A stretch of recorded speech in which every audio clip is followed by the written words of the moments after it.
And hello and welcome to Independent Venue Week 2021. It's completely alien to us all right now, a little bit different, but today we've got very much a heavyweight lineup here. It's like the all-star cast coming to you from all around the UK. Today's conversation will talk about grassroots music venues and culture and what they mean to their community, both locally and nationally, on and off stage, and how they've been impacted, especially over the last year, and what can be learnt to protect them in the future. So we'd just like to go clockwise. I'll go firstly to Tracy. Would you like to introduce yourself?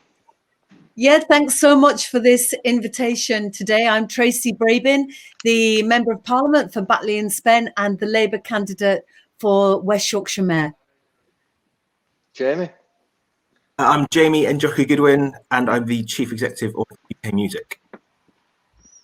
Andy? I'm like the reverse of Tracy. I'm Andy Burnham, the Mayor of Greater Manchester, but a recovering Member of Parliament. So, And Dom? Hello. Hello everyone. I am normally Dom, venue owner of the Boileroom in Guildford, but recently I have become vision mixer, removal person, just kind of general laying skills all the time. Yeah. And Jeff? Hi, I'm Jeff. I'm like a kind of obsessive compulsive gig goer, mostly based around Bristol, but I'm also like a kind of artist and done all sorts of things, basically. Really, just general kind of life liver. And I'm Nathan Clark. I'm from the Brudenell in Leeds, and we promote shows and run a venue. So on the call today, we've got a mix of quite a different levels of the artistic kind of and political community. We've got somebody from an MP, from national, local council, association of music, a venue, and a gig-goer. We've got a real umbrella across the board of where we can get a conversation to flow in the next 40 minutes. So if we start out and we say, this is an absolutely critical time for venues, and we'd like to explore the impact it's had in your community. Firstly, Jeff, if I come to you, what would you see is your biggest kind of how has it affected you the most? It's really affected me because it's affected how I am around people, because I noticed that quite often a lot of gig venues, they were like the safety nets for me, because they provided a lot of safe spaces. And I noticed that, I really miss a lot of my friends because of like the whole community around gig going. It's more than just the music. It's always more than just, like a band on the stage in a room. It was everything which went around with it, because of like, whether it's having things like social anxieties, because of those very structured sort of like safe spaces.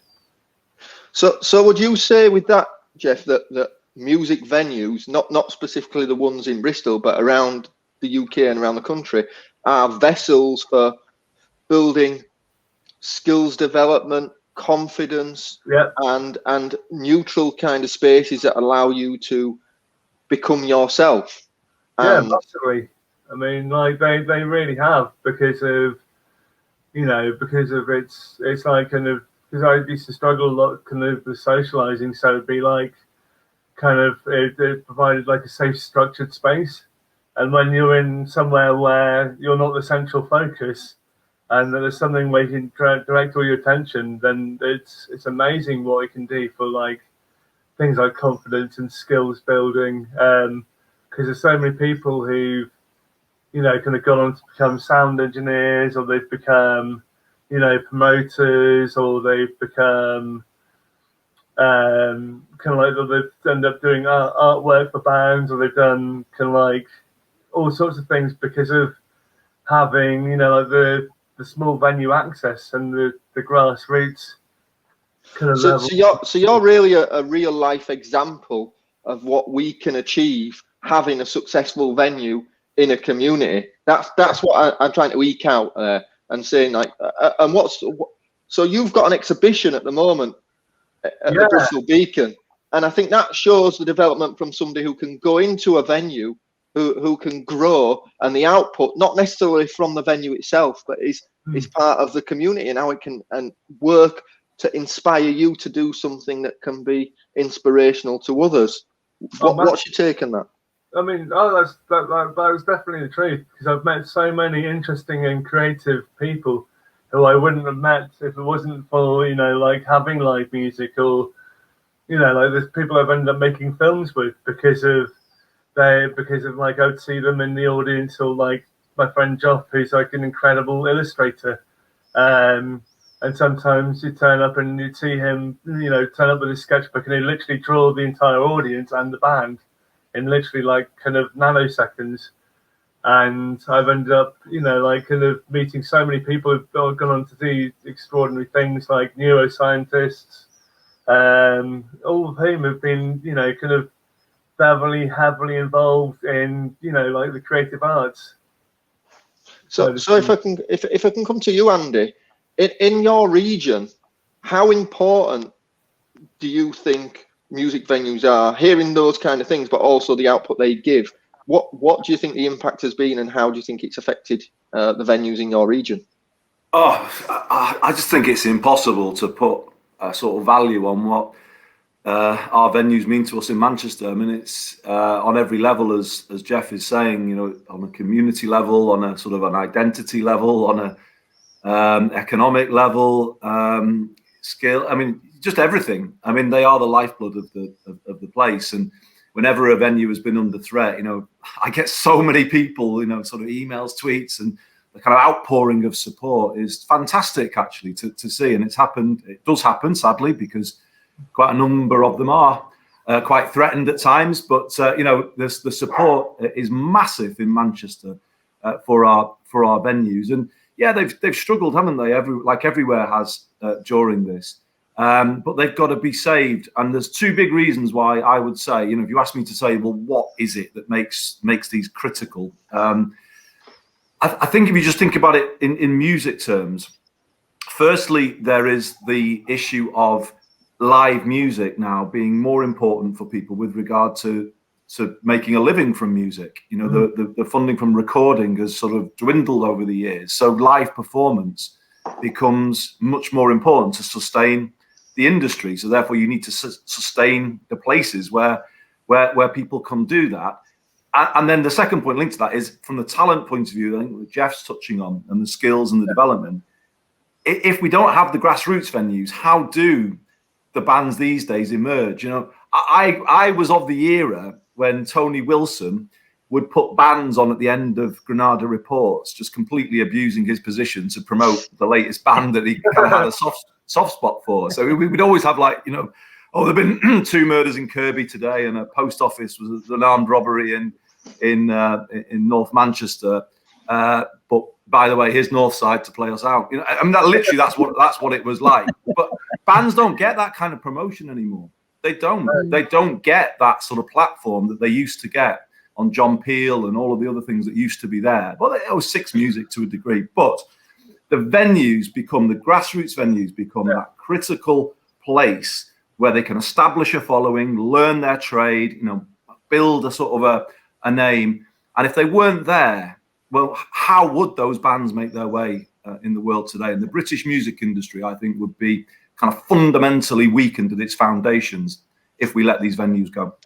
Yeah. Just when you were talking then, Matt Riley's one of the last kind of bastions of getting new music out there, you know, actual live sessions. And I had a conversation with him only last week, actually, about how his show really depends on artists touring around the UK and the sessions of when they come in, and how he's influenced and you know, Six Music are influenced by those new band sessions.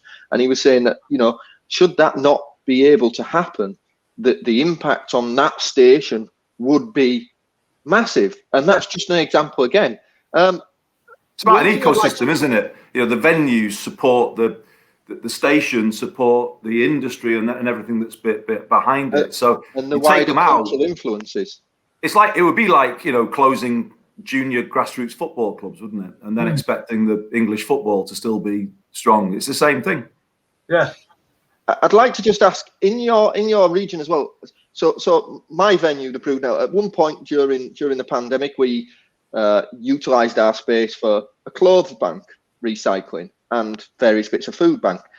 Is there any really great examples about how spaces in your area, and then I'll come to you, Tracy, have been repurposed, and how important at times the repurposing of buildings that are becoming more and more scarce in areas and need protecting? Is there any examples in your region there, Andy? Well, the one that would spring to mind, and then I'd love to hear what Tracy's examples from over the other side. I'm going to have to say to Tracy, I mean, we've got plans to annex West Yorkshire in Greater Manchester, so it's going to be an interesting few years when Tracy gets elected. We're going to have them real interesting. She'll be building a wall somewhere near Halifax on the M62. The best example I can give. Manchester will pay for it. Manchester will pay for it. Yeah. You'll make us, absolutely. You're harder than. No, I better not say you're harder than us. I'll lose votes. We'll take that. Yeah, I bet you will. The example I'm going to give is not so much community support, although there were lots of examples of that. It was Bury Met hosting United We Stream, which was our streaming platform that we ran right through lockdown. The amazing Sasha Lord, who brought everyone together. Yes, we did trade a bit on past glories, as we can sometimes do in Manchester, but still there was a lot of new talent that got a platform through United We Stream. And Bury Met hosted a lot of it, and of course the donations raised then went to live grassroots venues. Much of the funding raised. So that would be the great example I would pluck out, Nathan. And Tracy. Well, yeah, I would say that we know, don't we, that our creatives have really stepped up in this awful crisis, and that examples, I would say the Holbeck in Leeds, which is a working men's club, which is, as you'll know, Nathan, is also a venue for music and theatre. And they're now just a dedicated, they're a dedicated food bank. But also Alan Lane, who runs it, who is the most extraordinary human being, also says you can't just live on food. You also need creativity. So they are also bringing in audiences who pick up their food to then see whether that's music or a show, and bringing their kids and getting a free lunch and combining the two. But for us, certainly in Batley and Spen, as a collection of towns and villages, I think there is a bit of a divide when it comes to music venues. I think there is a clustering of really good music venues in cities. And I'm really pleased, actually, that the Music Venues Trust managed to get 90% of their venues funded by Arts Council support grants. But we are in a landscape that, and Jamie will probably talk more about this, the landscape is shocking because we have a perfect storm, don't we? Glastonbury has just been cancelled. That impact on festivals into the summer for us is going to be devastating.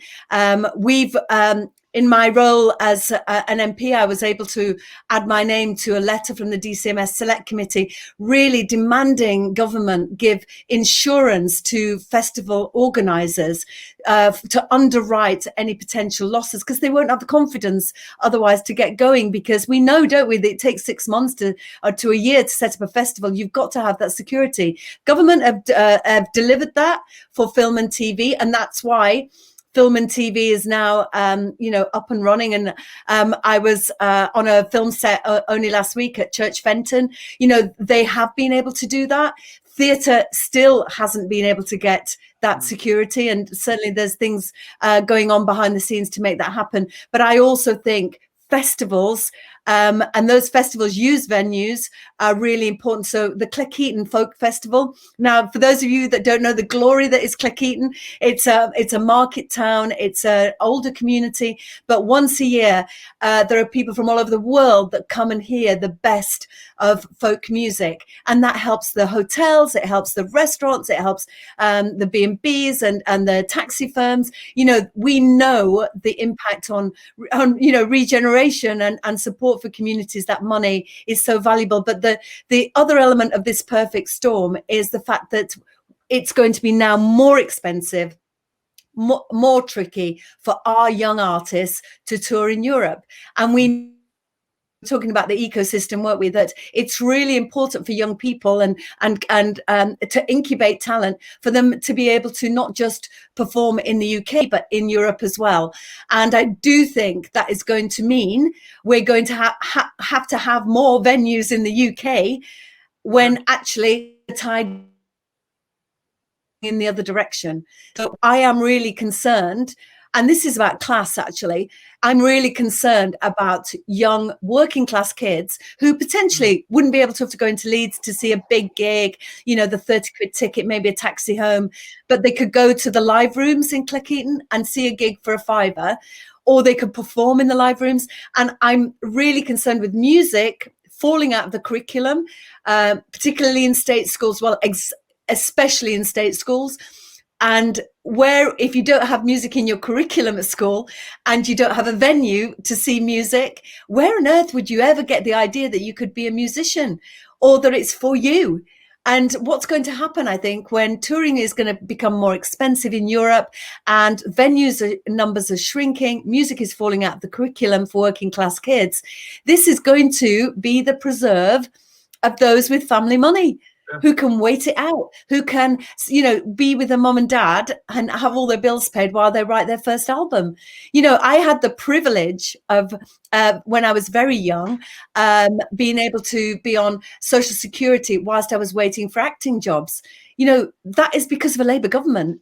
And this is a political issue, and it is absolutely about class.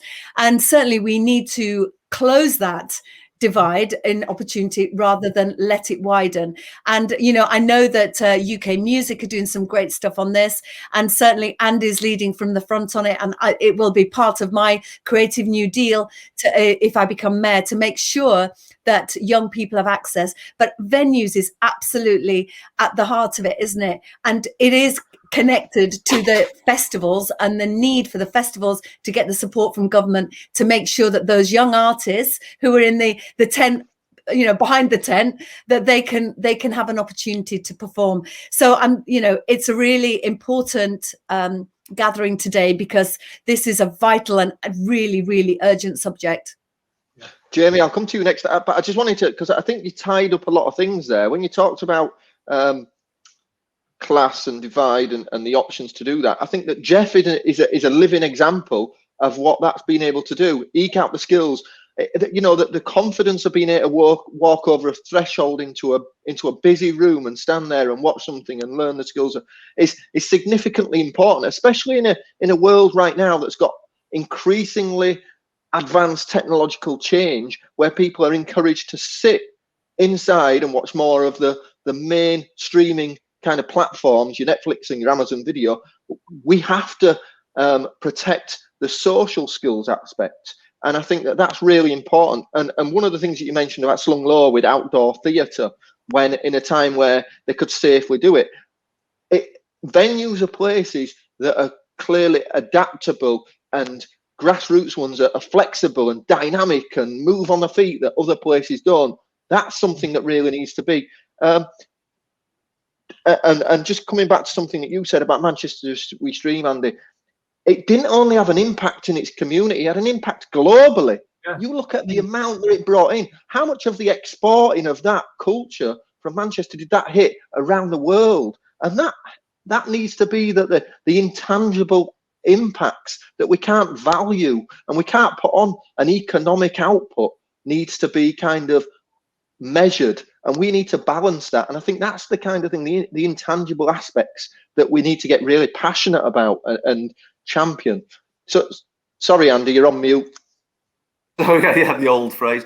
Just to say, before you bring Jamie in, you're absolutely right. When are we as a country going to start talking about British music as one of our best global exports that is known around the world, that connects people everywhere to this country?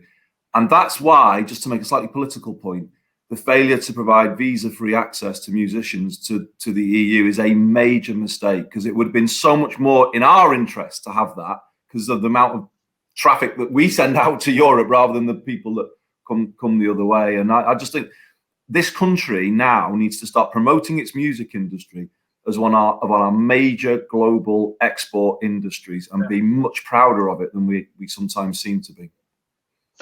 And Jamie, you sit as the head of UK music. In the past, since you come into post, it's been quite refreshing to have somebody there actually out meeting a lot of the people and going and championing it.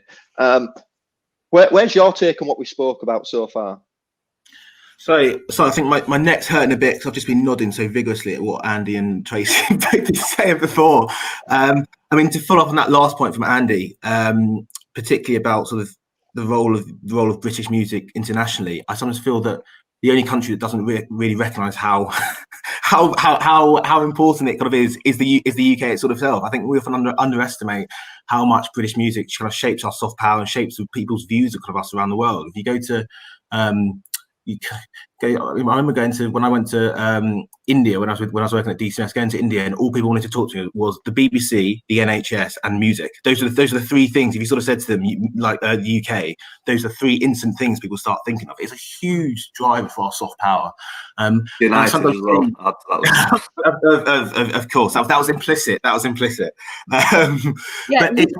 it's one of those. It's sometimes I sometimes think about British music and actually the wider creative industry, in particular British music, now as where sort of tech was and British tech was about 10 years ago. So at the start of the 2010s, there was this national conversation, and people decided that tech was where the UK was really going to punch above its weight internationally. And we did all sorts of things like kind of funding, kind of like Tech City and Tech Nation, all these kind of tech visas. And basically, there was a decision taken that tech was where there were huge opportunities for the UK, and it became a policy priority across government, across many government departments, to try and do everything they could to support that. If you took a step back from things, and obviously it's been difficult because of COVID in the last year, but if you took a step back at things and went, okay, new decade, 2020s, post-Brexit, post-COVID, what is the UK going to be really succeeding at internationally in this decade? Like music, creative industries, cultural industries, it's tailor-made for us to be succeeding internationally. And it's one of those things, I think, Tracy, you put it really well. The impact of music venues and live music is huge within our ecosystem, but also beyond our ecosystem as well. The number of times I speak to bars, pubs, taxi companies, food stands that basically say what keeps them going is live music events. And once you take that out of the equation, it has a knock-on impact, not just within the music industry, on songwriters, rights holders, even record labels say to me they're really worried about what's happening with live music because it affects them in 5-10 years time. It's a talent pipeline issue. But it also has huge ramifications for the rest of the economy as a whole. The point I just want to add on to what Tracy was saying about class, I think it's also very important about place and region as well. I always felt like I was quite lucky. So I kind of grew up in Council Estate in North London, but because it was in London where historically so much of kind of arts and cultural funding has been essentially funneled, I was quite lucky in terms of I had a whole load of kind of opportunities, funding opportunities, and essentially lots of either subsidised or free events I was basically able to go to when I was young. I look and I speak to lots of kind of people who weren't as fortunate in terms of where they were born, lots of other regions that actually sometimes don't have that sort of funding, don't have that sort of prioritisation. And the thing I found most striking about in my first couple of months at UK Music is when you look at some of these figures, particularly take music tourism. So music tourism, the amount of money that's generated by people travelling to live music events, it's huge, and it's huge across the country, and it's so important we keep mentioning this. It's not just something that is focused on London. If you look at what's happening with music tourism in the northwest, we had 1.5 million people went to music events, spending 477 million quid. That's huge for a local region. It really matters. It has a real impact, and the benefits of live music. Can I just say, Jamie, and that's what we know. That's what we can value. That isn't actually what we, probably perceive is. It's going to be far higher than that, probably as well. Those figures. Completely. Sorry to interrupt. No. It's such an important point. I think that's a basic minimum, isn't it? It's much more than that, and it's much more than that. Again, I'm talking in economic terms at the moment, but I mean, Jeff, you put it really well. It's even if you took the economics out of it completely, the value would be huge. when I walk through high streets now, it's depressing to see shops boarded up and shops shut, and it's devastating probably for all of us. But when I go past sort of music venues, I walk past sort of like the 100 Club or Ronnie Scott's, and I see these places that for me, like their memories, their experiences, and they're so personal to me. And you see them closed, and you realise just how much of a loss it's been the last year. And I suppose the very last thing I'll just say is, these aren't things that we're doing okay pre-pandemic. These were on such a positive trajectory pandemic. They had such a positive opportunity. Well, there's such a positive future pre-pandemic, and they are also the sorts of things that should be helping drive our recovery post-pandemic. Obviously, we're doing everything we can. We should be. Well, there's a public health emergency on at the moment, and it's right we're being as cautious and as safe as possible.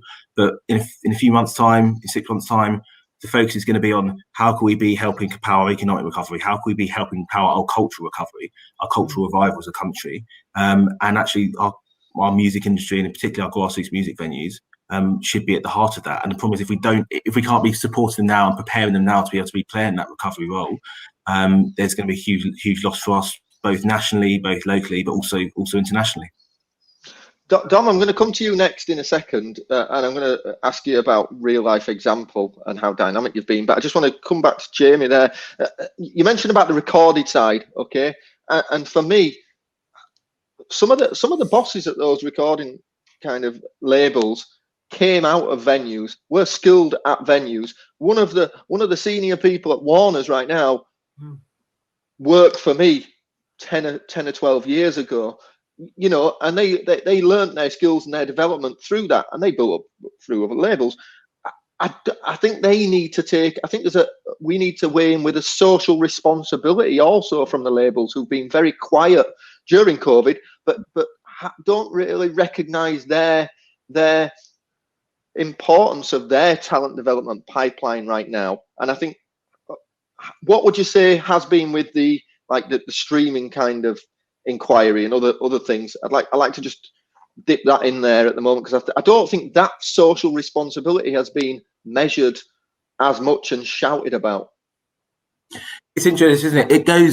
It almost not goes both ways, but it goes into different elements. There is a social responsibility for us as a whole industry, but there's also a slightly more hard-nosed, rational self-interest point, which is we exist in an ecosystem.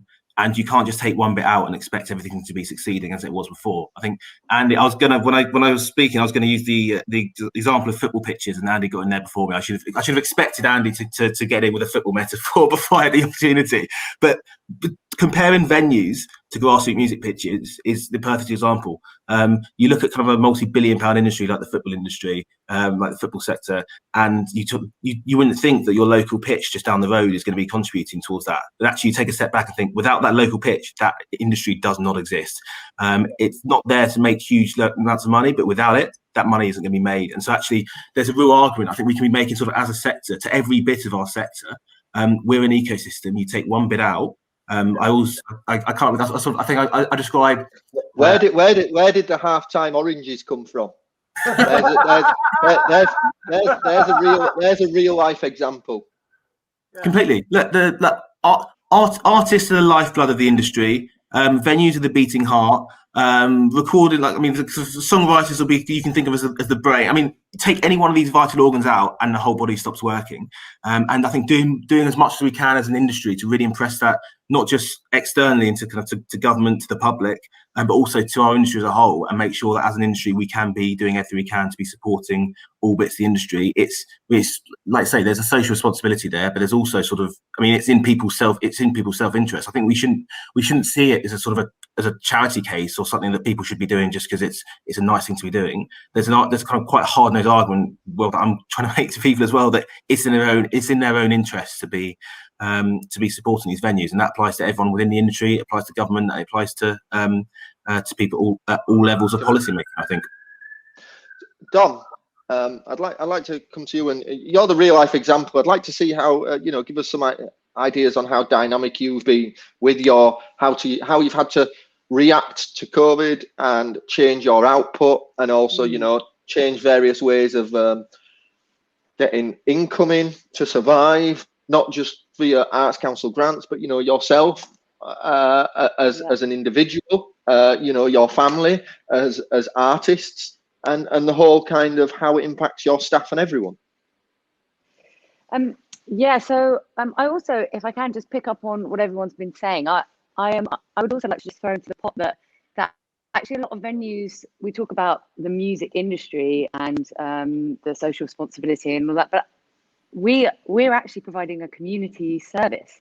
Like, we are, you know, not just a music industry, it's not just a pipeline for the music industry.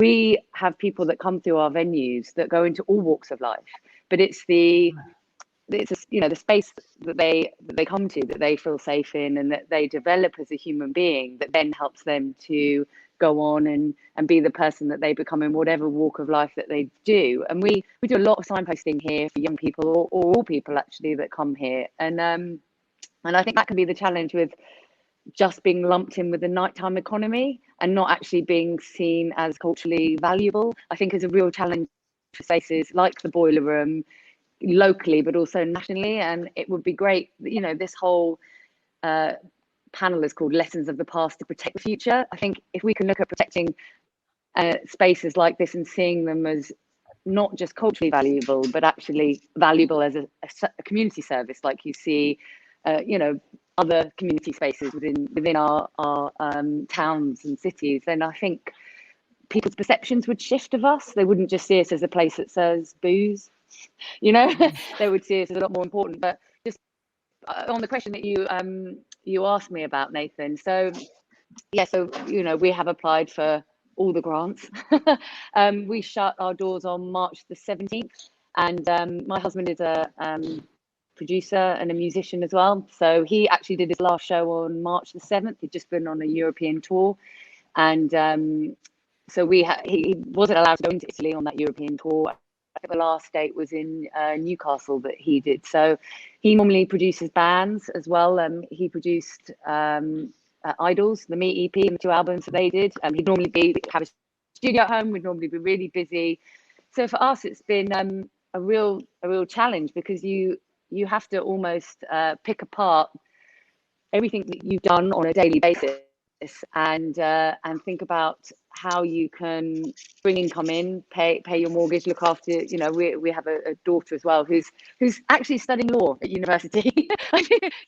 She's decided she's not doing music at all, she's doing law. So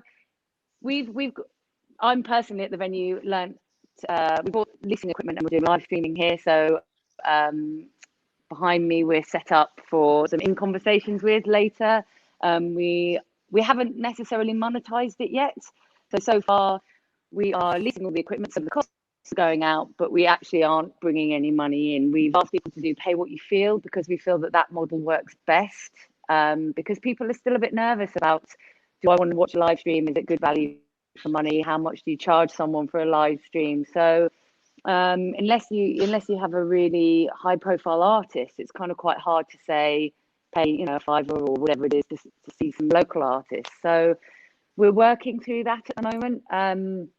But again, the show that we did on Monday night, again, my husband performed. In fact, the whole indie venue week is actually just sponsored by my husband. He's doing all in conversations with, and he played, and we raised over £1,000 on Monday night just in donations. So I think for us, we need those grants. We won't survive without that extra help from Arts Council. We've just put in our application for the second round. It's been really nerve-wracking because, oh my God, I'm going to get emotional again. I knew I'll keep doing it. This is what I was saying, Nathan, about I keep getting emotional at the moment. Because you really, at the moment, I feel physically drained from putting in the application. I've got to say that. You know, it was weeks of work of putting your life on the line, and every figure that you've done, and being really transparent and putting it out there, and trying to convey and hope that the impact that you have is valued by somebody that's going to sit and read 6 questions that don't give, you know, black and white words on a piece of paper, cannot give the color that you know, the luminous kind of thing that you put out there. And I think it's really stressful to sit there and be measured in that way, and in what your economic bounce back will be. I know we have to do that, but there needs to be other measures behind it. And I was trying to say, when you talk about what you've done and what you've raised, I think that there's other sides of it that, you know, the social bonding that you were talking about. Someone came up to me there that I've stood in a room, and I think music venues are one of the only places that do this. And you go into there and you can be focused, and whatever music, whether it be classical, piano, rock, dance music, going to a club, something, but you can be stood there lost in that moment, having the greatest experience that you can have, that you will remember for the rest of your life. You may meet your next partner for the rest of your life in that moment. One example is, you know, I've been stood there growing up as a kid in the 90s and turning around and seeing Stuart Pearce stood next to me going great at a gig, you know, and you both have that bounce off memory. But who hasn't seen Stuart Pearce at a gig? Exactly. I saw him at the Pogues at the Manchester Apollo once. I think he goes to every gig going, Stuart Pearce. But that kind of thing is that it brings people on a bonding on, doesn't matter what background, what status level.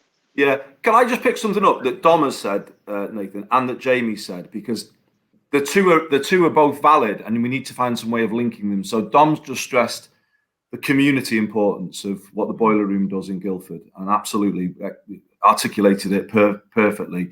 Jamie rightly was talking about the industry that kind of grows out of those community venues, and we shouldn't see them as opposites, because the football analogy, sorry to come back to it, but is a valid one.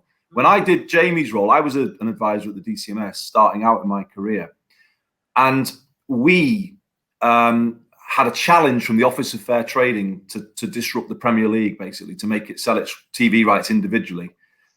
And I persuaded them to sort of strengthen the public interest of doing it collectively. And we got them to agree that 5% of the TV money would come down to grassroots football. And we set up something called the Football Foundation. Now, the reason I'm saying this, isn't it the time for Jamie, perhaps, to go to the music industry? It's fine, you know. I'm absolutely agree with you about the Arts Council and that they should be helping you. Of course they should, and you shouldn't be going through all those hoops that you're all describing. But the industry is not stepping up for you. The industry needs to step up for you, and I think we should be mounting a case to say the industry has to pay a levy to support the grassroots venues, because that is their talent production ground, as Jamie rightly said. They are the junior football clubs you are the junior football clubs of the country where the talent comes through. You know, I'll give you one example. Wigan Council are brilliant here. They really promote music and culture. They turned a lot of the empty shops into recording spaces, and they've actually developed a really thriving scene now. There's a band called the Stanleys, lottery winners, and a band called the Lathams that you may have heard of, who've just signed to Island Records.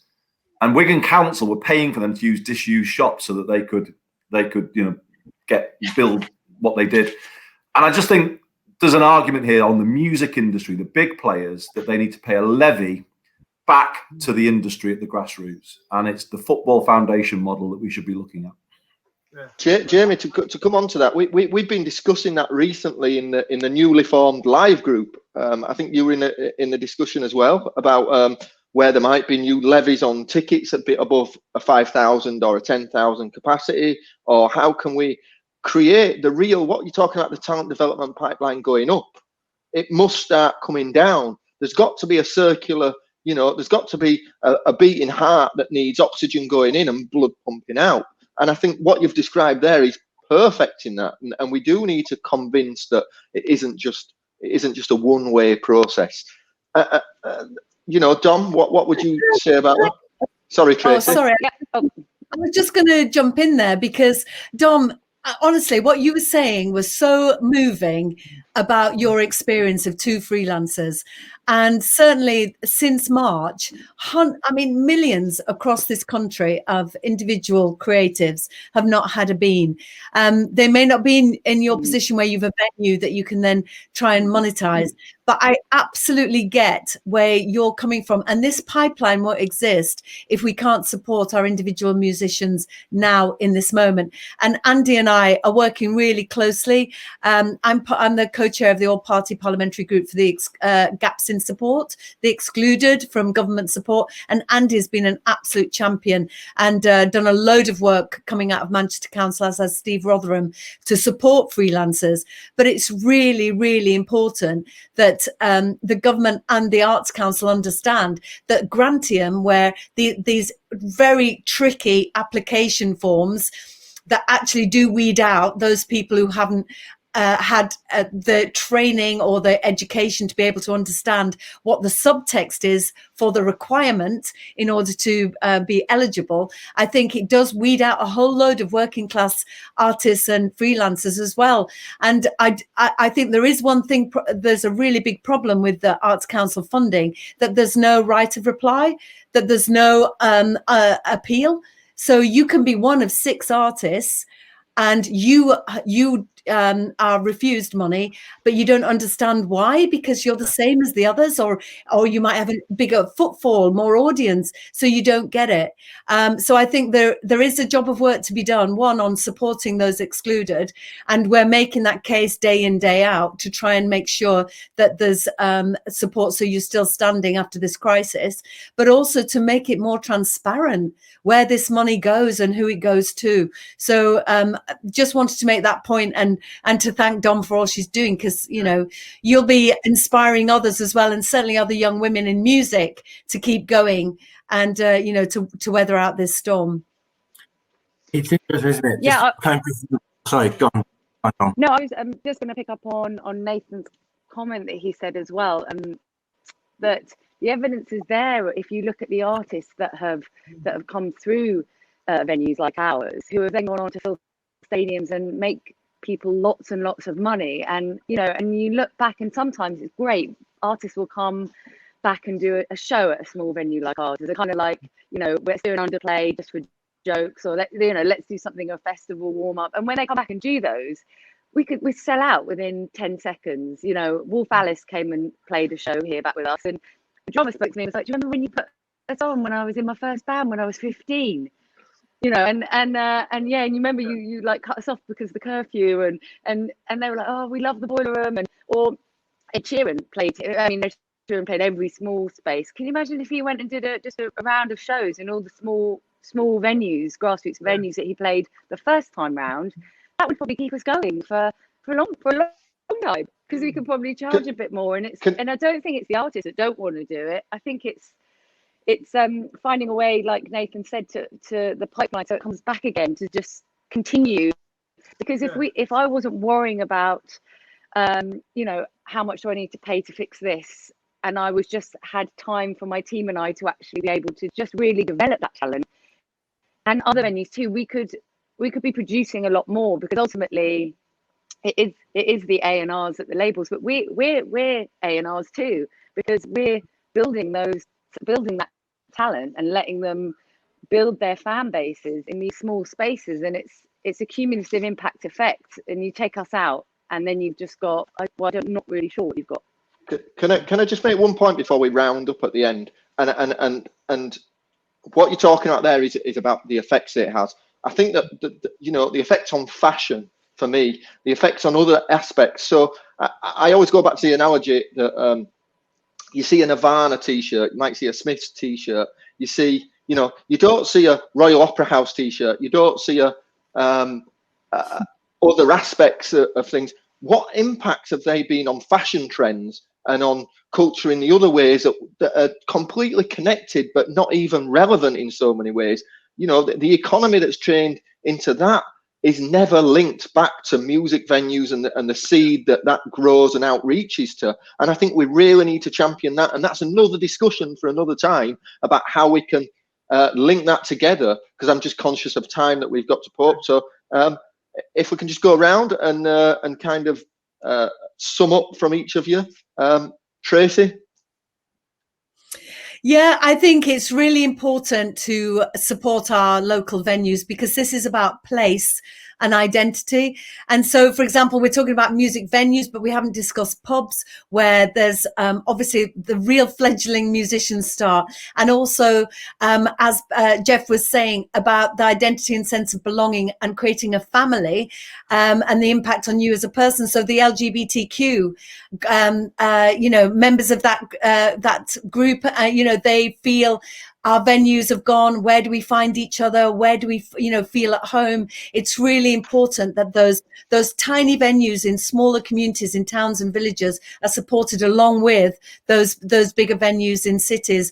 It's incredibly important. Music is everything. Everybody remembers what they walked down the aisle to, their first dance, the music they met their partner to, or when they're at school, the song that takes them right back to when they were 11. Music is absolutely in each and every one of us, and there are far too many people making a load of money out of the talent of the creators, and the creators aren't being supported.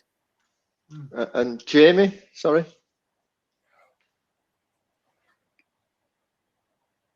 You're muted, Jamie, I think.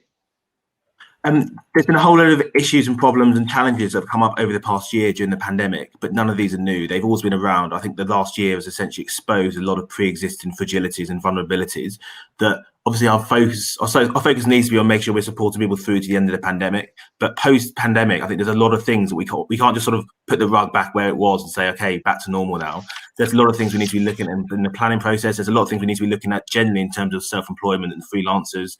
I know you had the Taylor report a couple of years ago that sort of tried to get into this. It does feel that post-pandemic we're going to need to have a pretty honest and frank debate about about kind of modern working practices and how self-employed and freelancers are supported. But also, I think broadly, it's been so encouraging and exciting to hear everything everyone said on this call and on this panel, just about how important every element of the music industry is, and in particular grassroots music venues. So I'm keen to sort of do as much as I can working with you guys as much as possible going forward. But thank you to that. I mean, the political support I've had from Andy and Tracy, and the sort of support Jeff and Dom, just everything you're doing on a daily basis sort of for the whole industry. So I just want to say thank you to all of you, and Nathan as well. And Dom, sorry. I would just say it would be great to see. Thank you for inviting me on the panel. Thanks for IVW.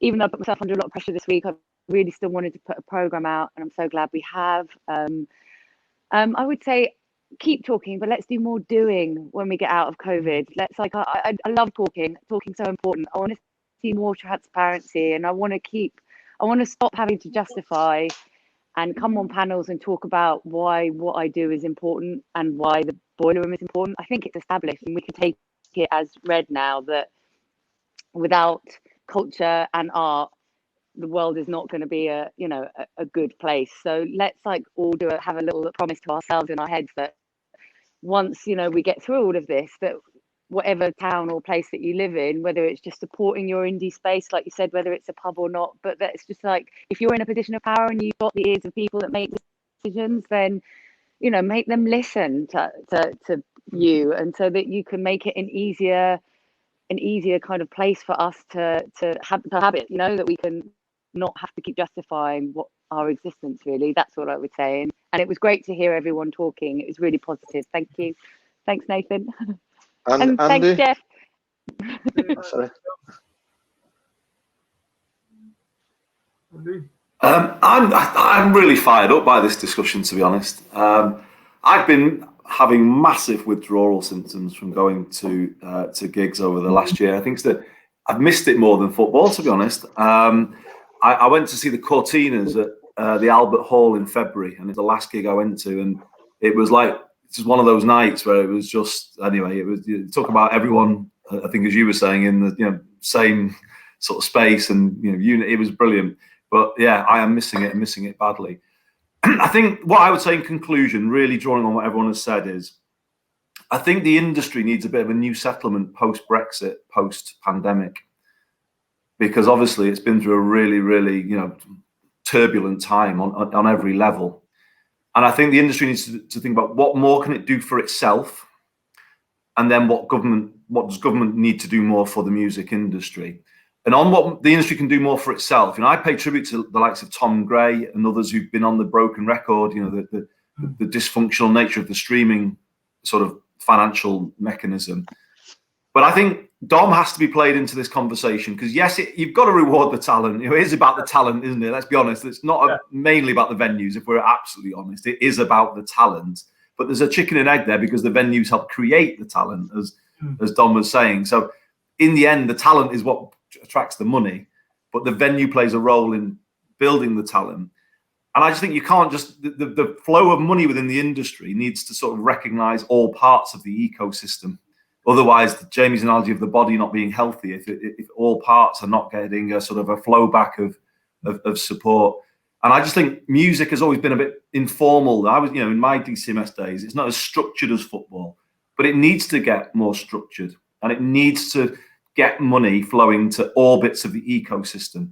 Venues, artists starting out, and that I think is essential in this moment that we're coming through now. So yeah, I'm really fired up by this discussion. I take my hat off to Dom and everyone in Dom's position up and down the country. I know we've got loads of people in Manchester doing exactly the same as Tracy said. And keep going. The Boileroom will be going strong, no doubt, coming through all of this. And yeah, there's a big audience waiting to flood back to your venues, isn't there? It's just getting you through to that point. But come on, the music industry as a whole, Jamie, we're all behind you here. Kind of, the industry should come up with a new settlement to support all parts of the industry, and that's what we should be calling for. And Jeff, as the person on the ground going to those shows and benefiting and supporting and getting your output out there as well. Yeah, well, I just want to reiterate certain things which have been said, that they are important cultural spaces, and that there's been, it's not just like kind of spaces where people develop the talent of being on stage, but they also develop the talent of, like technicians, like sound engineers, lighting engineers. Where would we be if we didn't have those people? And like, we need the small spaces, like places where there's like the Exchange or the Boileroom, where they do train up people and they train up people's confidences. And then like, especially like the Exchange in Bristol, where they've been running courses, especially for people who don't, fit in with a binary gender sort of thing. And you look at places like the Louisiana, who've been running, like kind of a completely safety policy for a safe space for everyone, really. And I guess it's like kind of, it'd be great to have, like more of a, I guess like a supply chain, as you said, like a kind of ecosystem sort of thing, to help support those venues. So sorry, I'm just aware of time. Just to build one thing, I think for me, the next discussion we should be having, and to wrap it up, and I'd love to have something another time, would be that the industry was not fixed before.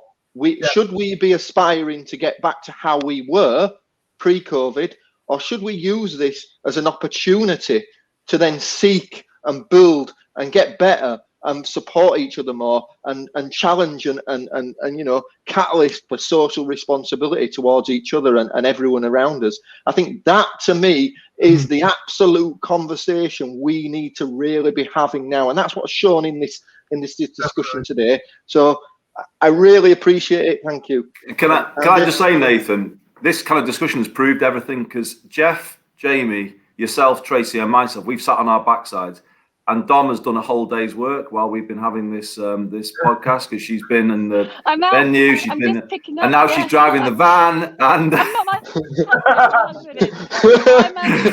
you know what I was going to say? I'm just off to the local theatre, Yvonne Arno Theatre in Guildford, who are kindly donating me props for my In Conversation with tonight. So that's where I need to get on that. That's one thing I need to start getting for my streams, and we're doing it at our venue. You're not working hard enough, Nathan. You're just sitting there in your chair. Mom is out there. Give her a broom as well. She'll be sweeping the floor while she was talking to you about it. So yeah, I just think the next conversation should be, can we use this as an opportunity, and can we really build on everything that we've learned from this and make the industry a better place? Does that sound great? Let's all stick to that, and let's put that as a manifesto. Thank you for coming, and hope you enjoy the rest of Independent Venue Week. Cheers. Thanks, Nathan. Thank you so Thanks, much. Nathan. It's Bye. been great.